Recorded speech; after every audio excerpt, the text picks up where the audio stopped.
gusto saludarlos a la audiencia también. Vamos directamente al tema que fue lo que generó toda la polémica en los últimos días, la famosa pasarela sobre la avenida Ñuguazú, Arnoldo. Sin problema. ¿Cómo comienza esto? Veo que la licitación arranca en el 2018. Sí, en el periodo del gobierno anterior se decreta de interés nacional los Juegos Odesur 2022, ¿verdad? Eso ya fue en el periodo anterior. Me tocó incluso, siendo senador, tener reuniones con el presidente del Comité Olímpico Paraguayo, que en el periodo de la transición ya nos comunicó todo lo que se veía venir con los Juegos Odesur. Entonces, luego como ministro de Obras Públicas, trabajamos en conjunto con la Secretaría Nacional de Deportes, con el Comité Olímpico Paraguayo, para ver cómo, dónde se puede acondicionar las disciplinas deportivas que están pendientes de tener un predio, un lugar. Hay disciplinas deportivas que acá en Paraguay no tenemos ni siquiera personas o muy pocas que practican ciertas disciplinas y otras que requieren de una infraestructura para albergar. Se habla de unos 4.000 atletas especializados cada uno en su materia para el 2022. Y varias de estas, por ejemplo, lo que es el patinódromo, el velódromo, algunas canchas más de diferentes disciplinas, hockey, se van a construir ahí frente al Parque Ñuguazú, en el lado, digamos, donde está el predio de la Secretaría Nacional de Deportes. Es así, no solamente ese fue un proceso que inició en el 2018, sino también ustedes se recordarán el complejo frente a la Expo Roque Alonso, donde se iba a construir, digamos, el albergue, o sea, las torres con el albergue para los deportistas, atletas. Bueno, eso también el Ministerio de Obras Públicas hizo el llamado a licitación para el diseño de esa obra. Eso se trabajó en conjunto con el Ministerio de la Vivienda y Urbanismo. Eso se llevó hasta, digamos, completar el trabajo del diseño y se entregó el resultado a la Secretaría de la Vivienda y Urbanismo. Finalmente se decidió que los atletas van a hospedarse en diferentes hoteles, no se va a hacer esa inversión, se va a hacer otro tipo de inversión en ese predio, también con el sector privado, pero hubo varias iniciativas que tenían que ver con Paraguay, país organizador de los Juegos, o Asunción, Juegos Odesur 2022, eso está en marcha, ojalá el COVID nos abandone lo antes posible, que lo podamos superar. ¿Cómo entra la pasarela acá? Y bueno, la pasarela es, digamos, la conectividad que se puede dar, porque en la avenida Ñuguazú es una avenida, es la única autopista cerrada que no tiene retorno en ninguna parte del tramo. Entonces, hay dificultad con espacio para estacionamiento en el predio a medida que se van construyendo también los espacios para disciplinas deportivas. Ahí tenemos el predio del Comité Olímpico con 80 personas trabajando todos los días, la APF que tiene su base ahí con 150 personas que trabajan ahí, la Universidad Paraguay-Taiwán que también tiene su base ahí con unos 400 alumnos. Y creo que hay dos clubes, Luqueño y Libertad, que hacen sus prácticas las divisiones inferiores en los predios que se tiene ahí. Y bueno, no pasa colectivo ahí enfrente, los colectivos pasan frente al Parque Ñuguazú de la avenida Silvio Petirosi. Entonces, hacer posible que la gente pueda utilizar para estacionar el Parque Ñuguazú, inclusive se había planificado, Luis y Patricia, hacer también una pasarela sobre la Silvio Petirosi hasta el predio de la aviación por la cantidad de estacionamientos que se va a requerir cuando se tiene disciplinas deportivas, digamos, en un momento culminante. Eso no se avanzó. No, pero la pasarela es para poder convertir Ñuguazú en el estacionamiento. Utilizar parte del predio Ñuguazú también para el estacionamiento, así es, en los momentos donde hay disciplinas deportivas especialmente que se van a practicar y darle la conectividad, el acceso a las personas que día a día también trabajan. O sea, una cosa es cuando se tienen los eventos, toda la alegoría del ñandutí y lo demás tiene que ver con una presentación país, o sea, es una alegoría, obviamente no se puede construir como tiene que ser el ñandutí efectivamente, ¿verdad? Pero es una alegoría y la idea es justamente dotar esa conectividad para que eso sea funcional. Antes de entrar en el tema del puente en cielo, que es el puente que se quiso poner como una especie de tradición paraguaya, que vean las figuras que vienen de afuera, los deportistas, ¿no era mejor armar una peatonal? Entiendo que es una autopista, ¿verdad? Pero los costos no iban a ser mejor armar una peatonal, obviamente con las precauciones debidas a los metros y metros antes de llegar al sitio, ¿verdad? Sí, se estudiaron todas las opciones, ¿verdad? Se estudiaron las opciones, se hicieron los procesos, las consultas. Es más, en el 2018 se envía el proyecto a la Secretaría Técnica de Planificación. O sea, no podemos, de hecho, el examen de ingreso para hacer una licitación es tener el código SNIP, el Sistema Nacional de Inversión Pública. Eso te lo concede la Secretaría Técnica de Planificación en conjunto con el Ministerio de Hacienda, que analizan si esa inversión es justificable y rentable para el Estado paraguayo. En el 2000, no sé si finales de 2018, principios del 2019, se obtiene el código SNIP para empezar el proceso del pliego y de la licitación. Ahora, vamos al tema costo. 2 millones de dólares para una pasarela. O sea, ¿tiene lógica gastar tanto dinero en una pasarela? Se está analizando eso, Luis. Obviamente hemos remitido toda la información correspondiente a la Contraloría General de la República. También creo que son 2 o 3 pedidos de informe que nos han llegado desde el Congreso Nacional, también de la Dirección Nacional de Contrataciones Públicas. Se está analizando todo eso, si corresponde. También como ministro de Obras Públicas he solicitado a algunos técnicos un parecer técnico financiero a ver si ese es el costo o no correspondiente a todo lo que se está instalando. Todavía no se terminó de instalar todo, ¿verdad? Pero vamos a tener la información clara si es el costo correcto o no. Claro, ¿y ese análisis acaso no se debe hacer antes? Se hizo antes en el sentido de los procesos debidos para poder llamar a licitación. Inclusive, me recuerdo que tuvimos jornadas de socialización en el mismo parque Ñuguazú, donde se puso una maqueta, cómo iba a ser, todos los detalles correspondientes a este llamado. La gente que estaba en la zona miraba, caminaba, opinaba y realmente escuché muy pocos comentarios en contra, todo lo contrario, ¿verdad? La gente estaba ansiosa de que se haga. Y estoy seguro que una vez que funcione, también mucha gente va a cambiar de opinión. Bueno, pero antes de hablar del tema del diseño, Arnoldo, vos fuiste periodista durante muchísimo tiempo. Te pinto el escenario. Sí. Nosotros tenemos miles de prioridades de urgencia en este momento y para la opinión pública se pagan 2 millones de dólares por una pasarela. Resulta que la empresa que es adjudicada hizo antes un edificio para ANEAES que le costó $1.700.000, costó el edificio. Y la pasarela cuesta 2 millones de dólares. Y además se informa que en la dirección donde se define esto fue el director de esta empresa que es adjudicada, Campo Cervera, nada menos que con el cuñado del presidente de la República, con López Moreira, ¿verdad? Con Jorge López Moreira, una reunión que nadie sabe para qué se fue ahí.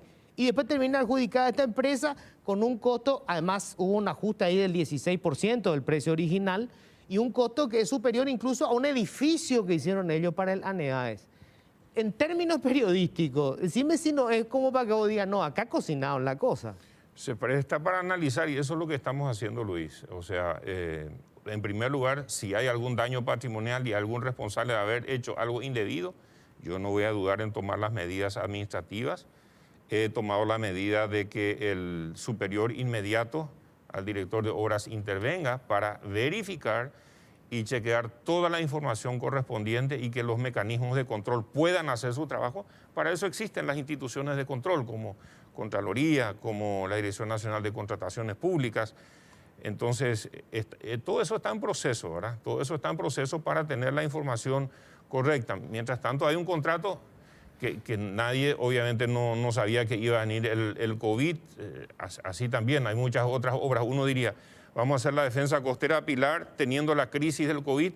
Y bueno, son situaciones que tal vez en este momento son muy sensibles. Es un gasto o una inversión, mejor dicho, que el Estado hace enorme, ¿verdad? Pero en este momento genera un poco de molestia y se entiende. No es lo mismo la franja de protección, digamos, de Pilar que una pasarela, ¿verdad? No, son diferentes, son cuestiones muy diferentes. Estos 2 millones de dólares, ¿cuánto ya recibió la El empresa? 72%, el 72% tengo entendido, y está por terminar. O sea, están avanzando. Yo creo que durante el mes de febrero vence el plazo, de hecho, que tiene que entregar la obra. Claro, pero 72%, si ustedes encuentran una irregularidad, que efectivamente este puente no valía eso, algunos hablan inclusive con $300.000 ya se hacía este puente, esa empresa tiene que devolver el dinero. ¿Qué dice el seguro sobre eso? Bueno, DNSP es la que tiene el caso en el sentido, ha bloqueado más pagos para con esta obra hasta que se dilucide todo. Así que vamos a estar sujetos a lo que digan los organismos de control. Y vamos a tomar las medidas administrativas correspondientes con los que tenga que tomarse si hay alguna irregularidad. Ahora, Arnoldo, vos estás revisando esto ahora desde adentro. Te toca, digamos, antes eras periodista y criticabas esto y hoy te toca ver este proceso desde dentro. Cuando dicen, no, se cumplió todo el proceso, la licitación, etcétera, y que además uno revise y efectivamente se pasó por todas las etapas, pero el resultado final, el sentido común te dice que no tiene lógica. O sea, ¿cómo una pasarela cuesta 2 millones y un edificio cuesta $1.700.000? ¿Cómo se puede hacer para corregir eso, Arnoldo? Porque evidentemente no funciona, ¿verdad? El mecanismo de licitación de alguna manera es entrampado para que el resultado sea torcido. Seguramente los organismos contralores nos van a orientar. De hecho, siempre tenemos que ir corrigiendo los procesos. Los procesos burocráticos son muy complejos en el Estado, Luis. O sea, imagínate, esto empezó en el 2018, en el periodo anterior inclusive. O sea, y ahora recién está en esta etapa, ¿verdad? O sea, los procesos son mucho más largos que en el sector privado, los procesos en el sector público. Entonces, acá vamos a estar sujetos a las recomendaciones. Una de ellas que se ha debatido ya ha trabajado con una recomendación, la DNSP, que es cuando hay un solo oferente, que eso en lo posible no avance. En nuestro proceso de obras rara vez hay un solo oferente. En estos días ustedes fueron testigos de la apertura de sobres que se hizo para la construcción del Hospital de Coronel Oviedo.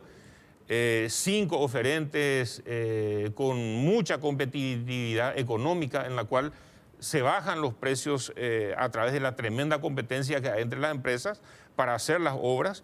Y bueno, realmente los procesos son complejos y se juegan muchos intereses, Luis. Acá nadie quiere perder y el que pierde protesta y está en su derecho, ¿verdad? Y lo debe hacer. Y a través de esos procesos se corrigen muchas cosas, se revisan muchas cosas. Por ejemplo, después de esto he dado instrucciones que ningún pliego va a subir antes que el viceministro del área pueda ver los detalles del pliego para poder hacer las preguntas de rigor y ver si hay algo que no encaja con lo que tiene que ser. Entonces, obviamente, en una cartera como la que me toca, que es muy grande, muy amplia, cuando hablamos de los raudales, recién es el tema del momento, después de 155 milímetros tuvimos esta noche en casa que medía acá, ¿verdad? O sea, es una lluvia enorme para pocas horas.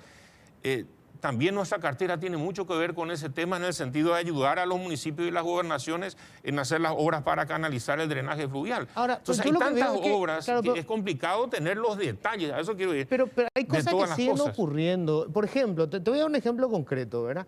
Aparecen empresas que supuestamente compiten entre sí en una licitación, pero sin embargo están consorciadas en otras. Un ejemplo concreto es, para la ruta bioceánica se presentaron Mota Engil, esta empresa portuguesa, y 8A creo que se llama la... No, creo que en ese caso fue Toxa, la que se presentó con Mota Engil.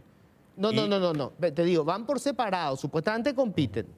Era Mota Engil por un lado y estaba la otra empresa que fue, acá había apuntado justamente... 8A, sí, 8A. Van por separado. Compiten supuestamente entre sí. Sin embargo, estas consorciadas habían ganado el proyecto de Metrobús y la ampliación de la Ruta 2. O sea, en realidad tienen relación entre ellas en otro proyecto y acá aparecen supuestamente compitiendo. Imagínate, cuán difícil. Eso no solamente con las constructoras, sino también con las consultoras para las fiscalizaciones. Muchas veces en un proyecto aparecen como socios en una propuesta económica y en la otra aparecen como adversarios. No, o como adversarios del otro que en un proyecto está consorciado, en el otro va en contra. Pero entonces falla la ley o falla el sistema de control. Cada proyecto de obra es independiente al otro proyecto. O sea, hay empresas que se consorcian, la mayoría se consorcia para esa obra en específico. Claro, pero el problema es que haya colusión es el drama, Arnoldo, porque si son socios ya en un proyecto, ¿cómo yo sé que realmente están compitiendo en otro y no se ponen de acuerdo para fijar el precio que quieran? Es muy difícil saber eso, por eso la objetividad en los procesos de licitación, Luis, son demasiado importantes. De que no haya zonas grises, zonas subjetivas. En lo posible, el pliego debe estar así para que se pueda marcar. ¿Cumple o no cumple? ¿Cumple o no cumple?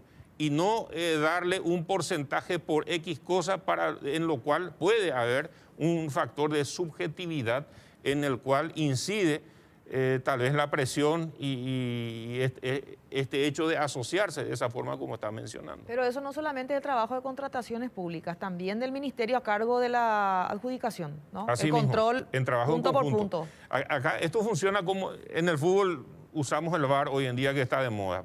Para nosotros, digamos, cuando hay una situación X dudosa en un llamado, qué sé yo, al querer subir ya un llamado a licitación, la DNCP ya opina, o sea, dice está de acuerdo con el pliego o si no hace sugerencias para modificación antes de alzar el llamado. Así que ahí tenemos la primera observación de DNCP. Claro. Una vez que suba el llamado, después al terminar el proceso de adjudicación, al adjudicar, ahí también DNCP recibe pero evidentemente que algo está fallando, protestas. por eso es que hay connivencia entre las empresas. Por mi parte, al menos para cerrar el tema del puente, nomás fue una funcionaria suya la que alzó en las redes sociales felicitando el puente. Antes de esa publicación que fue la que explotó y creó toda la polémica, ¿ustedes no se percataban de lo chueco que estaba el puente, de los $2 millones? No, el tema, muchas veces cuando se trata de un aspecto que tiene que ver con el arte o con... ahí los gustos, uno no le va a dar gusto a nadie. A uno le gusta mi corbata, al otro no le gusta el color de la corbata o la forma de la corbata. Pero está chueco el puente, o sea, no sé si... Tiene una dinámica que los responsables del arte tienen que explicar. Así como un cuadro, yo no soy lector de los dibujos de los cuadros, pero las obras de arte tienen su significado, que el que lo hace tiene una interpretación que le incorpora. Y bueno, hay que escucharle a los que Ahora, lo hicieron. Arnoldo, vos de alguna manera te jugás tu prestigio entrando a colaborar con un gobierno. Es decir, vos entras a colaborar con el presidente Mario Abdo. Está ya un escándalo sobre el tema del puente. Y el que era el director de obras públicamente cuenta que el cuñado del presidente de la República estuvo con el propietario de la empresa adjudicada en una reunión. Él no tenía arte ni parte, pero aparece ahí. Vos no le preguntaste al presidente, ¿qué hacía tu cuñado ahí? Porque queda como que eso definió la licitación y el que aparece como el corrupto sos vos. Esa ya es la interpretación o el moro, ¿verdad? O sea, de que en el ministerio, en cualquier institución pública, cualquier persona puede visitarnos, nos visitan todos los días. Bueno, pero es el hermano de la primera dama, correcto, Arnoldo. Correcto, pero ¿para qué se fue? ¿Qué hizo? ¿Cuándo fue?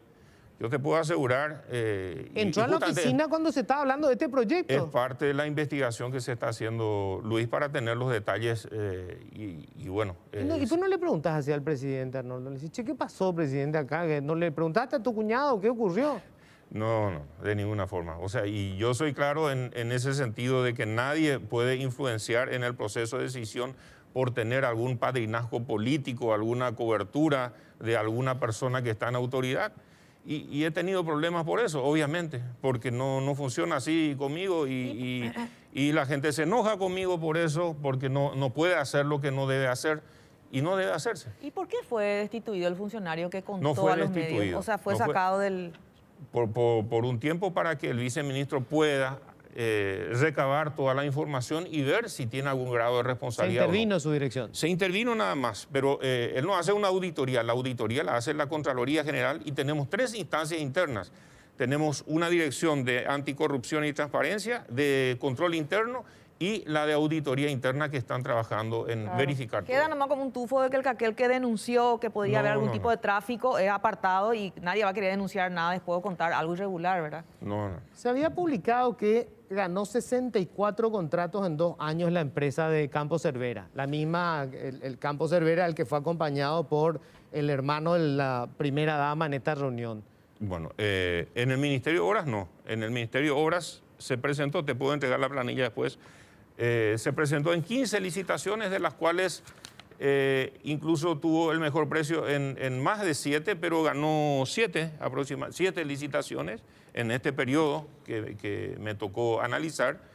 Y en este momento están activos 3 de esos contratos, los demás ya terminaron, ¿verdad? Con obras públicas. Con obras públicas, por un total de, o sea, se presentó por 400.000 millones en contratos totales y ganó 130 o 140 en total, de miles de millones de guaraníes.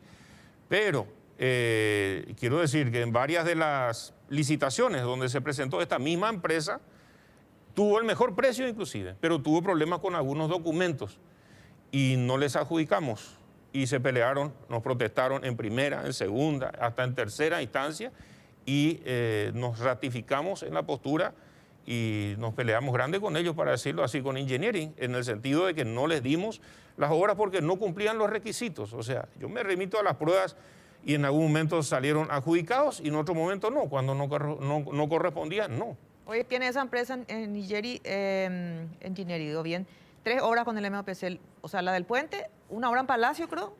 Ahí está en consorcio con Caraguatá, que es especialista en lo que es restauración, y también tiene todavía un pequeño remanente en un contrato de iluminación con energía solar que se hacen en las rutas, en cruces importantes. Ese contrato está por terminar ya, por culminar. Así que en este momento están esos 3 activos. Ahora, más allá de los procesos que hay para la licitación, las leyes, ¿vos ves, Arnoldo, que hay una suerte de cártel, por ejemplo, de las vialeras o de las empresas de la construcción y que, digamos, siempre terminan ganando las mismas, como si se pusieran de acuerdo en esta licitación, yo presento la oferta más baja, en esta voz? O sea, esa es la sensación que se tiene de afuera. Supongo que la habrás tenido cuando eras periodista, ahora estás adentro y estás viendo. ¿Hay algo de eso o no? Hoy tenemos contratos, Luis, con 109 empresas. 109 empresas o consorcios. Y realmente el volumen de inversión que se tiene, y hemos direccionado hacia las empresas paraguayas decididamente, y más ahora con un año tan complicado con el COVID. Nosotros, todos los países son proteccionistas para con sus empresas, para que las inversiones en lo posible queden en el país, y nos hemos jugado por las empresas paraguayas. Las empresas paraguayas, Luis y Patricia, han hecho un gran esfuerzo de invertir en equipos, de invertir en capacitación y han ayudado muchísimo.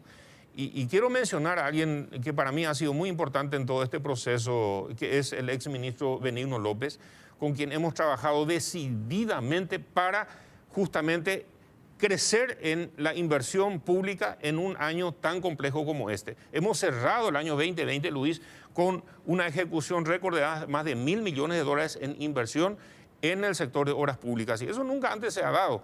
En el periodo anterior se llegó a cerca de $580 millones el año 2017, que fue el mejor año de inversión. En el 2019 llegamos a 800, ahora llegamos a $1 millón de inversión. La verdad es que tiene que mantenerse en ese volumen la inversión para salir de los últimos niveles donde está Paraguay todavía. Y especialmente quiero destacar, Luis y Patricia, el sector de agua potable y saneamiento. Ese es un sector en el cual Paraguay, para con los objetivos de desarrollo sostenible, está muy atrasado.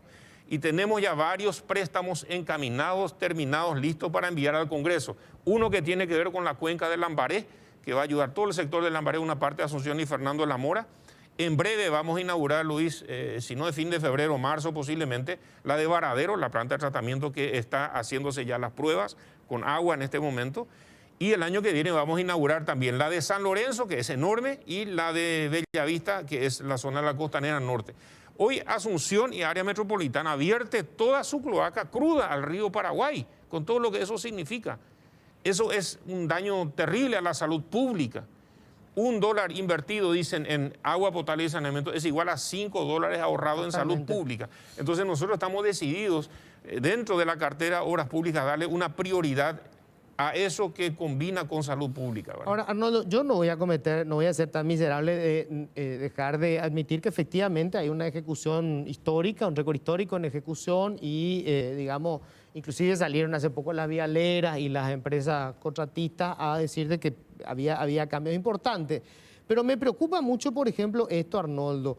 Me enviaron los periodistas que cubren obras públicas la nota que te remitieron en donde reclaman información que no les llega, resoluciones y proyectos institucionales que no aparecen en la web.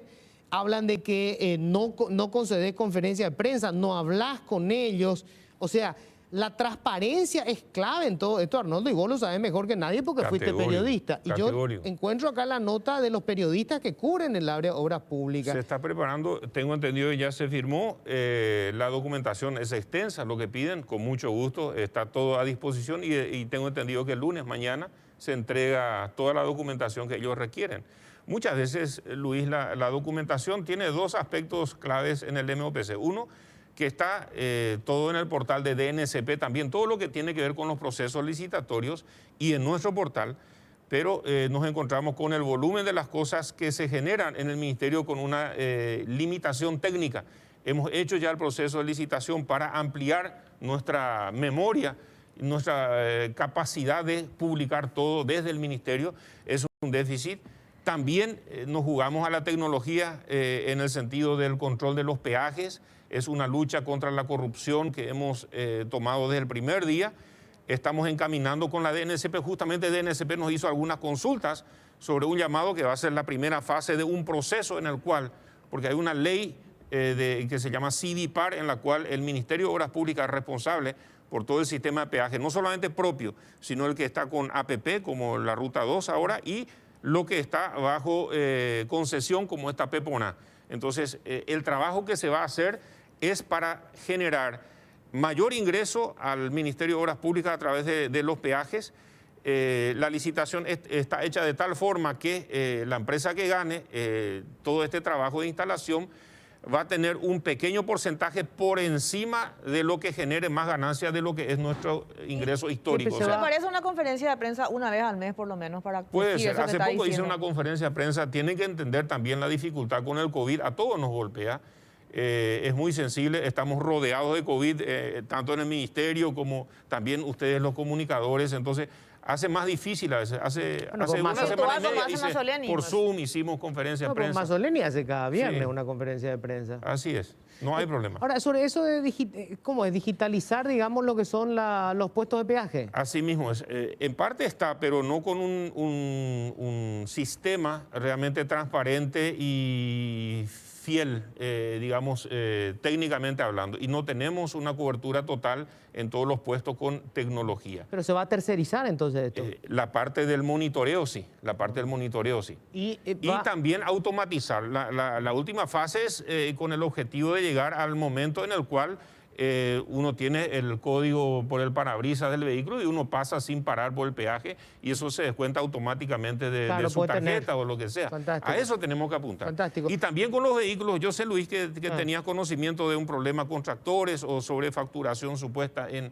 reparaciones. Nosotros estamos ya el 4 de diciembre, hemos adjudicado a la empresa, hemos firmado el contrato para tener un sistema, como están observando en imágenes, que no solamente es un GPS que se instala en cada máquina del ministerio y cada vehículo, sino también un sistema de control de uso de combustible, que es otro de los focos de corrupción, no solamente en el ministerio, sino en muchas instituciones públicas y también privados. Si los contratistas privados tienen problemas con robo de combustible, nosotros obviamente estamos en esa lucha para transparentar y cuidar por cada litro de gasoil que expedimos. Entonces va a haber una trazabilidad en cada litro de combustible en este sistema que ya estamos durante este mes de febrero en plena instalación en el ministerio. Tengo que hacer una brevísima pausa. Enseguida Arnoldo nos va a contar de que si va a ser o no candidato a presidente de la República. Y hay muchas consultas también que llegan al WhatsApp sobre, qué sé yo, la ruta Loreto-Paso Barreto, el proyecto, y después licitación anulada del asfalto San Pedro, Belén y Concepción. Con mucho gusto. Grupo habitacional también están preguntando qué está pasando ahí. O sea, hay preguntas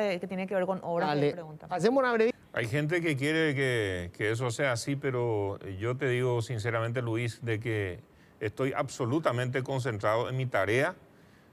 Como ministro de Obras Públicas no tengo tiempo para dedicarme a una campaña política y creo que sería muy injusto con la responsabilidad altísima que me dio el presidente de la República y los tremendos desafíos que tenemos día a día.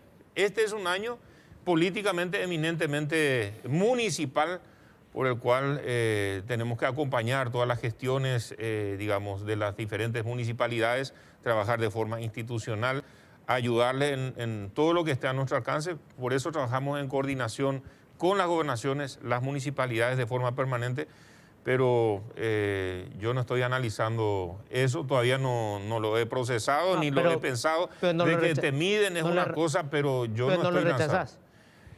Yo veo muy difícil. Estos años de trabajo en el Ministerio de Obras Públicas consumen calidad de vida, salud y especialmente familia, ¿verdad? Uno casi no tiene contacto con los hijos y los nietos y es muy complejo y uno tiene que analizar todo eso. Yo tengo que analizar. No es muy contundente tu no. Está todavía. Hay que analizar. Y tenemos que analizar. Por el momento lo que sé es de que el vicepresidente de la República está lanzado. El señor Hugo Velázquez es de parte del oficialismo una persona que públicamente ha expresado que quiere pugnar por la candidatura. Yo respeto eso y está bien. También del lado del cartismo hay propuestas ya avanzadas de precandidaturas.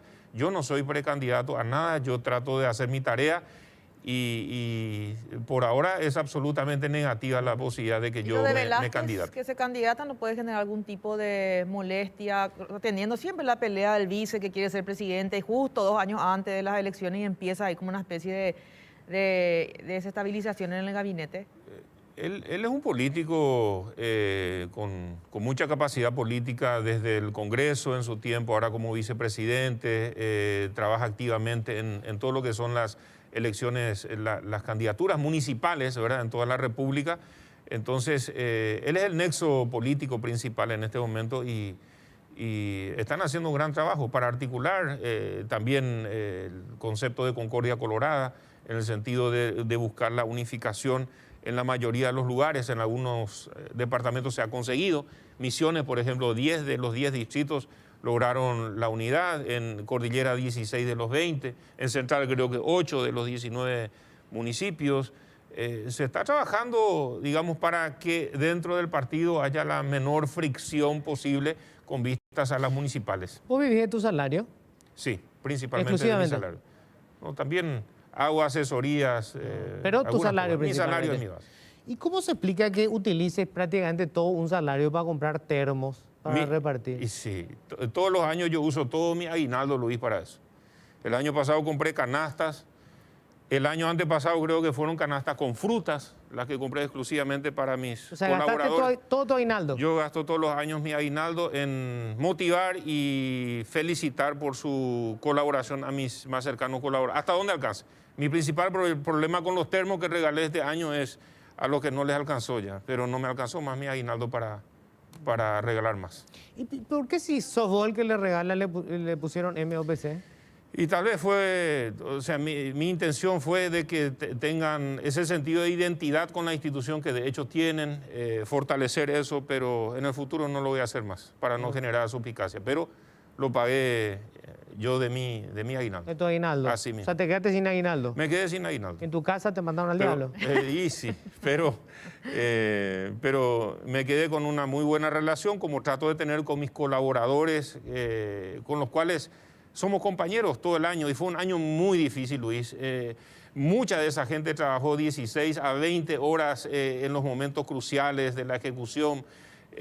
No retasearon esfuerzo, Luis, y hay que tener motivados en el sano sentido de la relación a los colaboradores para que puedan trabajar con motivación. Y realmente hay muchos funcionarios públicos, tantas cosas se dicen de los funcionarios públicos, y yo quiero reconocer hoy la tarea, no solamente los héroes de blanco, los que velan por nuestra seguridad en el país, también los que hacen posible que las instituciones funcionen. También hay excepciones lamentables, pero ellos tienen que soportar seguramente las medidas administrativas que tomamos en su momento. Pero hay muchísimos muy buenos funcionarios públicos que hacen que las instituciones funcionen y hay que valorar eso. Tengo que hacer una pausa más, después vamos a cerrar preguntándole rápidamente sobre algunas obras. Le lanzo nomás ya esto para hacerlo lo más breve posible, sobre todo la respuesta. Proyecto asfáltico Loreto Paso Barreto. Con mucho para explicar cómo está eso. Ahora en el bloque que viene. Vamos a hacer la pausa cortita, ¿sí? Y después preguntamos así rápidamente Paso Barreto es una obra que tenemos preparado el diseño, incluye un puente. En el 2019 el río Aquidabán desbordó ahí frente a Paso Barreto, ¿se acuerdan? Cortó toda la conectividad, ese puente se hace un nuevo puente, el doble de largo de lo que estaba, del que está hoy. Y la ruta, el 4 de agosto del año pasado recibí la nota del ministro Benigno López diciendo no podés llamar ninguna nueva obra bajo recursos propios porque el país no está recaudando por culpa del COVID. Claro. Eso regía hasta el 31 de diciembre. En este momento ya tenemos el presupuesto aprobado por decreto reglamentario y ahora nos falta el plan financiero que creo que esta semana Hacienda va a sacar. Una vez que tengamos el plan financiero, vamos a ver con el ministro de Hacienda, Llamosas, qué tenemos para poder llamar a licitación con recursos propios, con bonos o si hay un nuevo préstamo programático para hacer obras bajo ese concepto. Ese llamado estaba por subir al portal y tuvimos que bajarlo por esta contingencia del COVID. El otro pedido... O sea, no va a continuar entonces lo de Paso... Este año queremos llamar si es que tenemos recursos. O sea, yo dependo de que Hacienda me diga, ¿hay plata?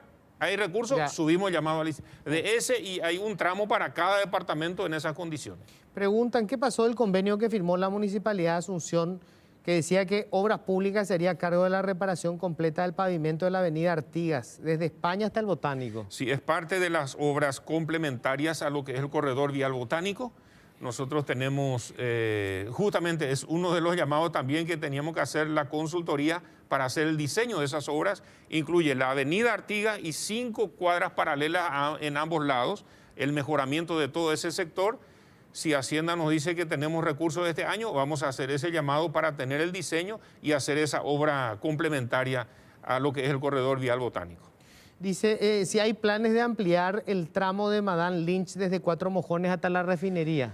Hay planes de ampliarlo, está en el préstamo que estamos trabajando con la CAF, que se llama Vial 4, que justamente la zona de Fonpoleski y demás hasta Petropar realmente está en necesidad extrema de ser duplicada desde Cuatro Mojones en adelante y un mantenimiento también desde el puente Remanso hasta ahí. Eso está previsto en un préstamo.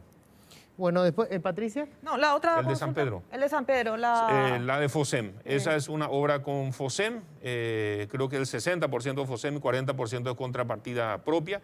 Se ha hecho el llamado a licitación, la evaluación, la primera evaluación tal y cual empresa en 2 tramos. FOSEM nos dijo no estoy de acuerdo. Vuelvan a chequear. Se volvió a evaluar en el comité, volvieron a decir que no. A otras 2 empresas, lote 1 y lote 2. Evalúen de vuelta. Se volvió a evaluar y después dicen, finalmente nos comunicaron hace 2 semanas, no, necesitamos que hagan un nuevo llamado, cancelen eso y agreguen un nuevo tramo. Este tenía 2 tramos desde el cruce Yacareñe en la ruta 11, de San Pedro hasta Belén. Y estaba previsto más adelante, en los siguientes años, hacer la siguiente fase 2, que es de Belén a Horqueta y de Belén a Concepción, ya del otro lado del río Upané.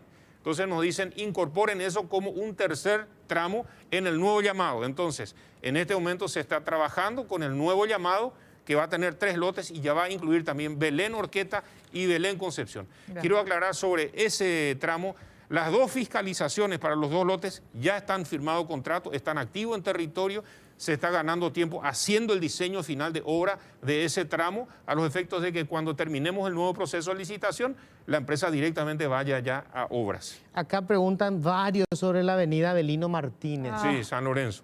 Qué terror esa avenida. Esa avenida, aparte del túnel Tres Bocas, donde termina la avenida Avelino Martínez, que estamos terminando el proceso de liberación para intervenir y hacer esa conexión en el acceso sur, la avenida Avelino Martínez requiere de una profunda inversión, no de un bacheo después de cada raudal. Necesita especialmente drenaje fluvial. Las lluvias son el principal tema a lo largo de esa avenida crítica. Estamos trabajando con la municipalidad para hacer un diseño que va a incorporar muchos elementos de hormigón, porque el hormigón es el único que resiste este tipo de raudales. El asfalto se echa y a la siguiente lluvia se va todo de vuelta.